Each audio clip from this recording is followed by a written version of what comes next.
안녕하십니까. 해와 달의 노래 주역의 저자 이징입니다.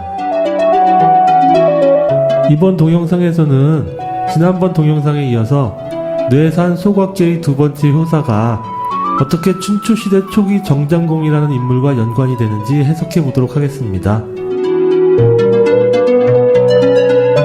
뇌산 소각계의 두 번째 효사를 다시 보시죠. 그 사당을 지나 죽은 어머니를 만난다. 그 군주를 만나기 전에 그 신하를 만나니 무탈하다. 먼저 문장의 앞부분인 과기조 우기비를 해석해 보도록 하겠습니다. 과는 지나가다는 뜻이고 우는 만난다는 뜻입니다. 기는 그라는 뜻이죠. 영어로 하면 that과 같은 의미입니다. 여기서 가장 중요한 단어는 조와 비인데 먼저 비라는 단어를 보시죠. 그 전에 갑골 문자가 발견되기 전에 한자의 의미를 가장 잘 전달해준 책은 후한시대의 허신이 지은 설문해자라는 책입니다. 그러나 갑골 문자가 발견된 후에도 이 책은 여전히 가치가 높습니다. 설문해자는 줄여서 설문이라고 부르기도 합니다. 이 설문에서 비는 몰모이다 라고 하고 있습니다. 몰은 죽다는 뜻이므로 몰모는 돌아가신 어머니를 뜻합니다. 얘기 공례에서도 살아계시면 부모라고 하고 돌아가시면 고비라고 한다고 하여 설문과 같은 해석을 내립니다. 즉 고는 돌아가신 아버지고 비는 돌아가신 어머니란 뜻이죠. 물론 비가 단지 돌아가신 어머니만 뜻하는 것이 아니라 본래 여성 윗 어른을 통칭하는 용어였는데 후대에 돌아가신 어머니를 의미하는 것으로 변한 것이라는 그런 주장도 있습니다. 갑골문에서 비는 비자로 나오는데 그 의미도 주로 선조의 배우자로 나오고 살아계신 여성 윗어른의 의미로 나오는지는 확실하지 않습니다. 비가 살아계신 어머니를 포함한 여성 윗어른의 총칭이라고 불리게 된 이유는 아마도 앞서 나온 주역의 문장에서 비를 살아계신 어머니 혹은 할머니로 해석한 것에서 시작된 것으로 생각됩니다. 주역이 그만큼 오래된 문장인 것은 확실하니까 주역에서 비가 살아계신 어머니로 해석이 된다면 비가 원래 여성 윗어른의 총칭이었다가 돌아가신 어머니로 변화된 것이라는 추측이 가능해지긴 합니다. 이것을 살아계신 어머니 혹은 할머니로 해석한 것은 그 앞에 만나다 하는 뜻의 우자가 나오기 때문이죠. 죽은 어머니를 어떻게 만나겠습니까? 그러니 살아계신 어머니라고 해석을 한 거겠죠. 그런데 비는 실제로 돌아가신 어머니나 돌아가신 여성 조상의 뜻으로 쓰이는 경우가 가장 많고 설문에서도 비자의 의미를 오직 돌아가신 어머니라고만 하고 있습니다.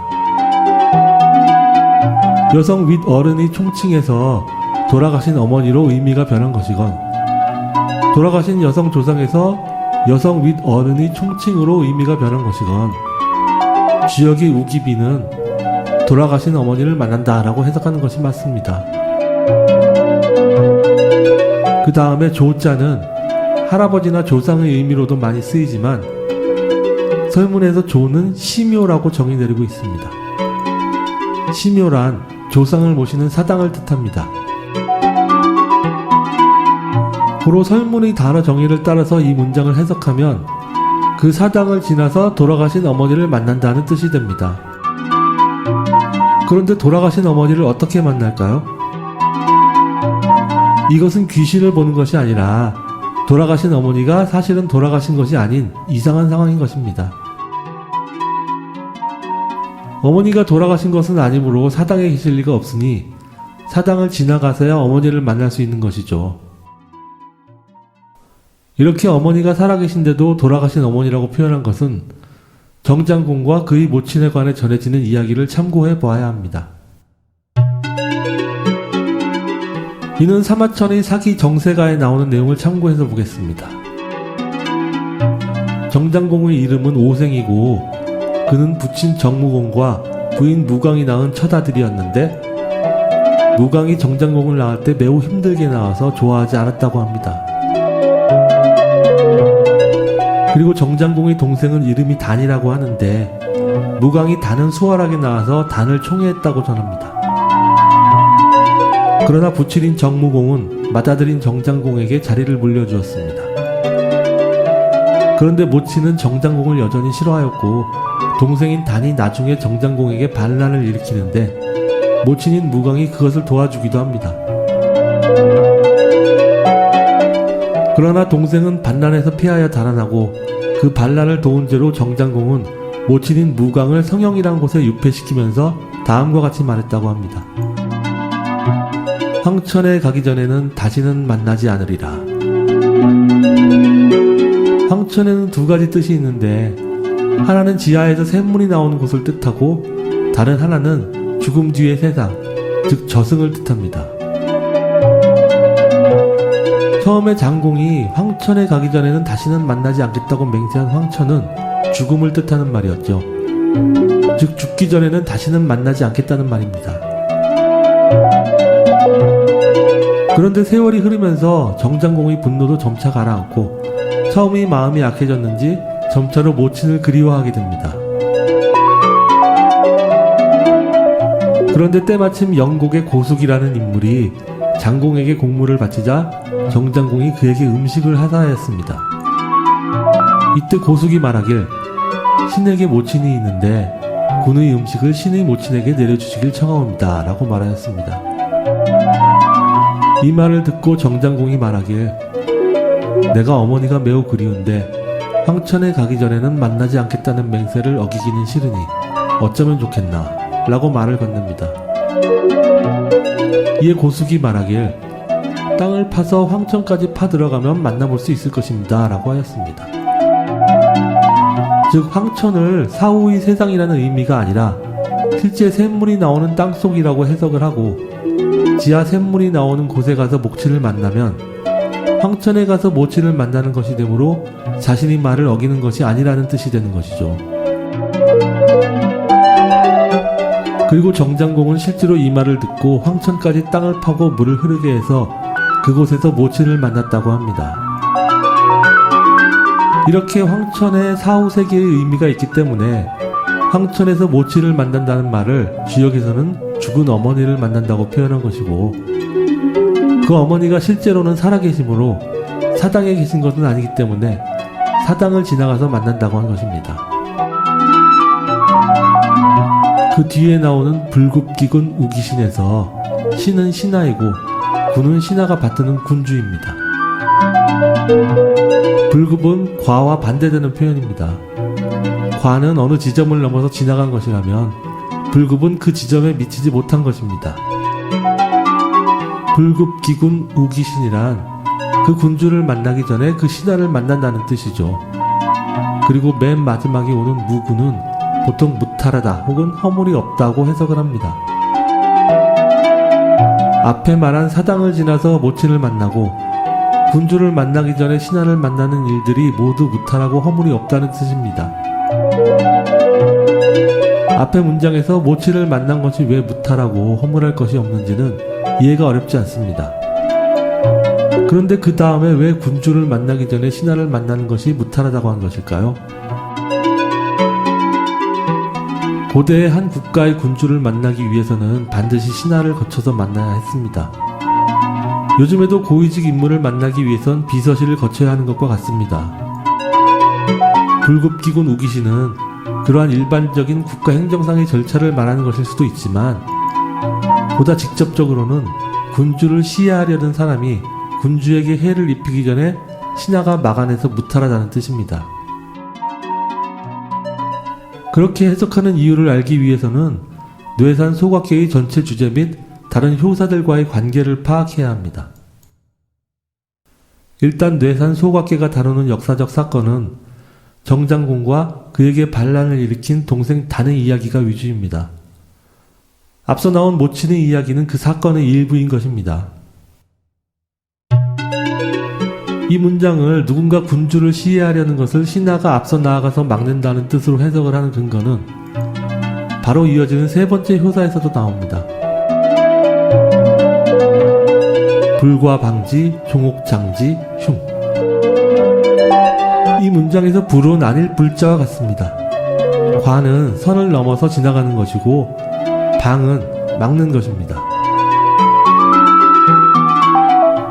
결국 불과 방지는 그렇게 선을 넘어 지나가지 못하게 막으라는 뜻입니다.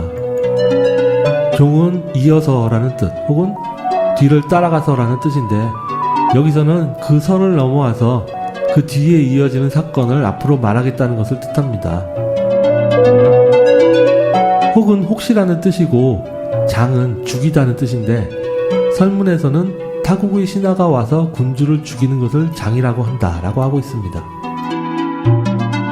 뇌산 소각계에서는 동생인 단이 형을 죽이려는 상황으로 나타나니 엄밀히 말하면 타국의 신하는 아니지만 신하가 군주를 시해하려는 상황은 맞습니다. 이런 전체적인 효사의 맥락에서 보면 두 번째 효사에 나오는 불급기군 우기신이 결국 군주를 시해하려는 것을 신하가 앞서서 막아야 한다는 뜻으로 해석이 되는 것이고 과라는 단어에 초점을 두고 본다면 그 위험이 선을 넘어가지 못하게 막아야 한다는 의미가 나오게 되는 것입니다.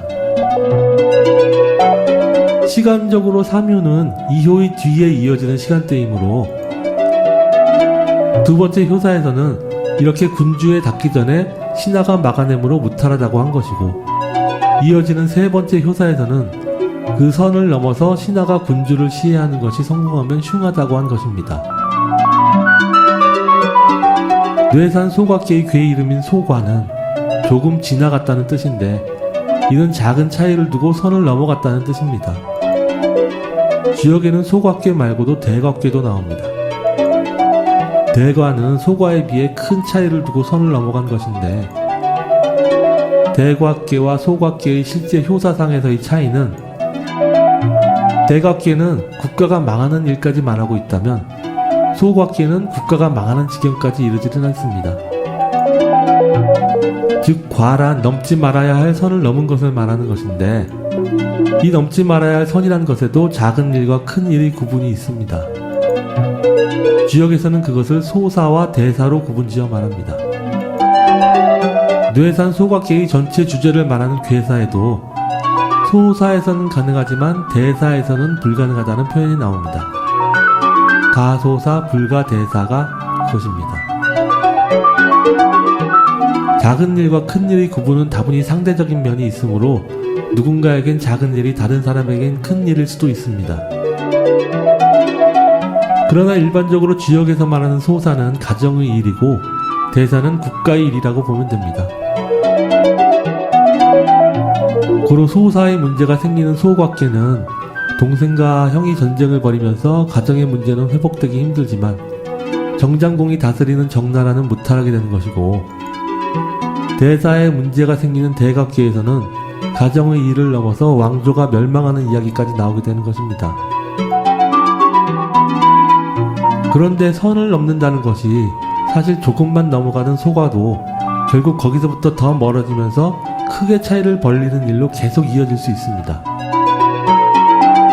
그러므로 작은 차이가 벌어지는 것을 가정의 일에 머무는 정도에서 마무리 짓고 그것이 국가의 불행으로까지 이어지지 않도록 하는 것이 중요한 것입니다.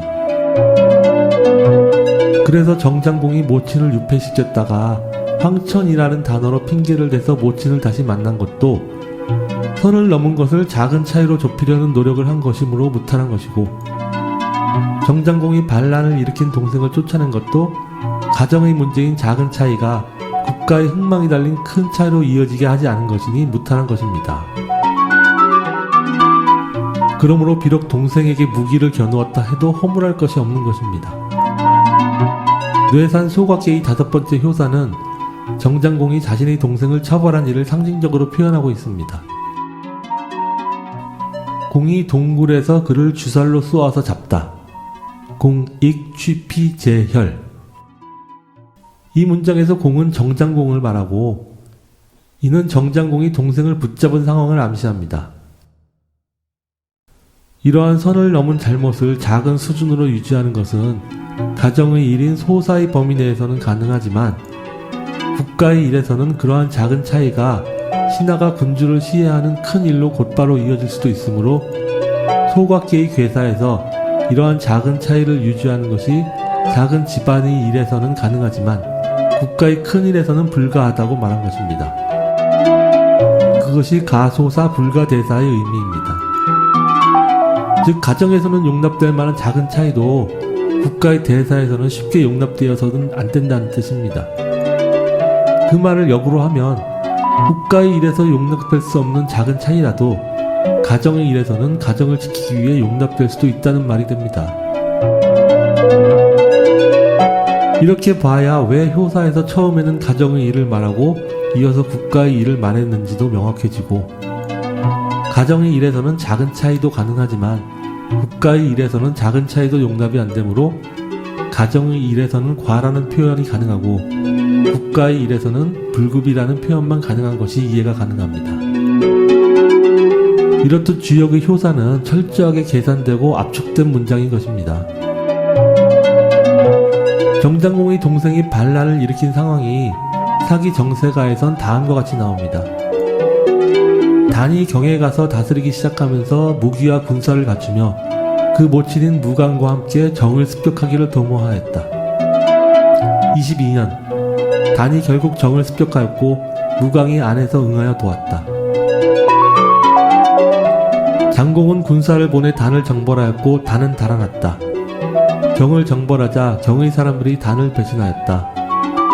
단은 언으로 달아났는데 언이 무너지자 또다시 공으로 달아났다. 이렇게 단은 정장공을 공격하고 패한 뒤 경에서 언으로 달아나고 다시 언에서 공으로 달아납니다. 뇌산 소각계와 화산 역계는 이렇게 단이 정장공을 공격했다가 패하고 연속해서 달아나는 과정을 다루고 있습니다. 한 단계 한 단계의 작은 차이가 점점 벌어지면서 점점 큰 차이로 나아가는 과정이기도 합니다. 그러다가 결국 가정의 작은 일에서도 용납 못할 만한 차이가 나게 되면 비록 동생이라 할지라도 처벌을 해야 하는 상황에 이르게 되는 것입니다.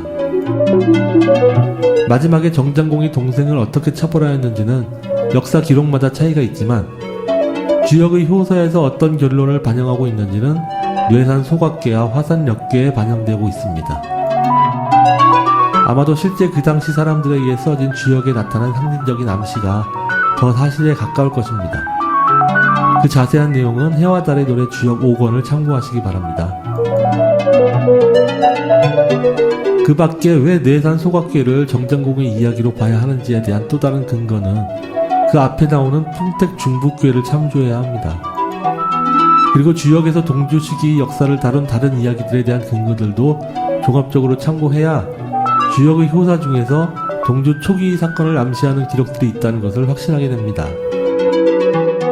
앞서 황천에 이르기 전에는 모친을 만나지 않겠다는 정장공의 말이 사마천의 사기에서는 부지황천 무상견야라고 나오지만 같은 말이 춘추자전에서는 불급황천 무상견야라고 나오는데 마침 여기 나오는 불급이라는 표현이 뇌산 소각계의 두 번째 효사에 나오는 불급이라는 표현과 같고 그것이 소과의 과와 상대되는 표현입니다.